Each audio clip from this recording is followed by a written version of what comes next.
The schools are struggling with debt even as the charity sits on tens of millions. At East Austin College Prep in Texas, raccoons and rats invade offices and classrooms. When it rains, the roof of the main building leaks. Room 106 was so rickety a chair leg fell through the floor. Yet for all this, the secondary school pays almost $900,000 in annual rent. It has little choice. Its landlord is also its founder, Southwest Key Programs, a charity that is the nation's largest provider of shelters for migrant children. The nonprofit says it formed the charter school and 3 others to help disadvantaged students get to college, but Southwest Key has financially benefited from the schools. Not only does it collect rent, but it has forced them to hire its for-profit companies, which have charged high fees for everything from maintenance to school lunches. "We don't even have a cafeteria, we eat in our gym," said Yamilet Perez, 18, the student council president at the Austin Secondary School. "You're sitting there eating your lunch, and you can still smell the sweat of the class before." The operations of the charter schools, serving about 1,000 students, show how Southwest Key profits off public money, boosting compensation for charity leaders and stockpiling tens of millions of dollars.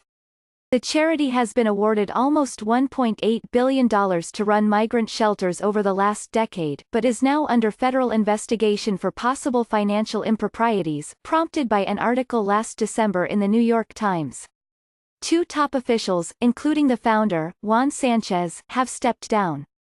And a complaint about mismanagement at the schools, which have received more than $65 million in government money over the last decade, is under review by the Texas Education Agency. A spokesman for Southwest Key, Neil Nolan, disputed that the charity had unfairly taken money from the schools. In a statement, the new superintendent, Salvador Cavazos, said that "our teachers and administrators come to work every day dedicated to supporting students and families." Southwest Key began about 30 years ago when Mr. Sanchez, who grew up poor in Brownsville, Texas, and went on to Harvard, founded it to help keep troubled children out of prison. The expansion into migrant shelters made Mr. Sanchez and his inner circle wealthy. A dozen years ago, Southwest Key decided to open charter schools and for-profit companies, including a florist, that ended up funneling money into the charity. The charters, called Promesa Public Schools, pay almost $1.4 million in rent annually to Southwest Key. "This is public money they could turn into private money," said Jamie Huerta, the former superintendent, who was laid off recently after repeatedly battling with Southwest Key. "And then they could use it for whatever they wanted." Money from the schools and for-profits helped raise salaries for charity officials, letting them collect pay far beyond the federal cap for migrant shelter grants, $187,000 in 2017. Mr. Sanchez was paid $1.5 million that year, the most recent tax return available. His wife, Jennifer Nelson, earned $500,000 as a vice president, and Melody Chung, the chief financial officer, was paid $1 million. Mr. Sanchez resigned on Monday. Neither he nor Ms. Chung, who left Southwest Key last month, would comment for this article. As of last month, the charters were almost $3 million in debt, largely because of a decision last year to add schools in Brownsville and Corpus Christi. The schools, and students, have felt the squeeze. Teachers have left and not been replaced, forcing others to take on new roles. A Spanish instructor is teaching world history, a special education instructor is teaching photography. Sports teams do not have enough equipment or any practice fields.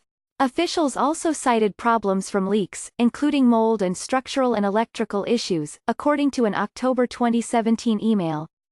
Mr. Nolan said that Southwest Key was working to resolve the leaks, and that not all teachers needed to be replaced because fewer students were enrolled.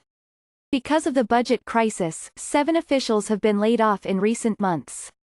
But Mr. Cavazos, the new superintendent, a longtime colleague of Mr. Sanchez's, earns almost $250,000 a year. His predecessor, Mr. Huerta, earned just over $140,000 last year. Over the years, the schools became the biggest client for Southwest Key's for-profit companies. One employee, John de los Santos, wanted to change that in 2014, when he joined the schools after running the charities for profits. He had noticed discrepancies and overcharges from Southwest Key's accounting team, and wanted to cut school costs by hiring external firms. Southwest Key Maintenance would charge about $192,000 for janitorial work at the Austin Secondary School. But an outside company, Vanguard Cleaning, would charge about $93,000, records show. "I was shot down," said Mr. De Los Santos, who soon quit. The schools were finally allowed to hire in-house maintenance workers in 2017. Southwest Key's for-profit food company, Café del Sol, drew many complaints about high prices, poor quality and limited offerings. Students staged at least one hunger strike. Yet the vendor collected almost $3 million from the schools, records show.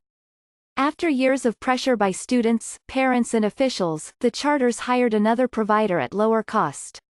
The new vendor charged $2.86 per lunch in 2017, a drop from the $3.25 charged by Café del Sol in 2015. School board minutes have showed no further complaints. Although PROMESA's school board is supposed to be an independent watchdog, Southwest Key has effectively controlled it.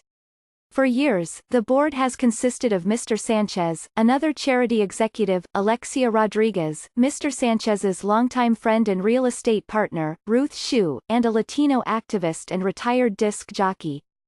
2 new members joined last month. It was not clear what Mr. Sanchez's resignation at Southwest Key meant for his role on the school board. Southwest Key had a pattern of hiring officials with questionable pasts, the Times found, and in 2011 the school board hired a superintendent, Joe Gonzalez, who had been indicted almost a decade earlier for embezzlement. 7 of the 8 counts were dropped, and Mr. Gonzalez agreed to reimburse the school district to settle the 8th. He had left another job with a buyout after being suspended over alleged financial improprieties.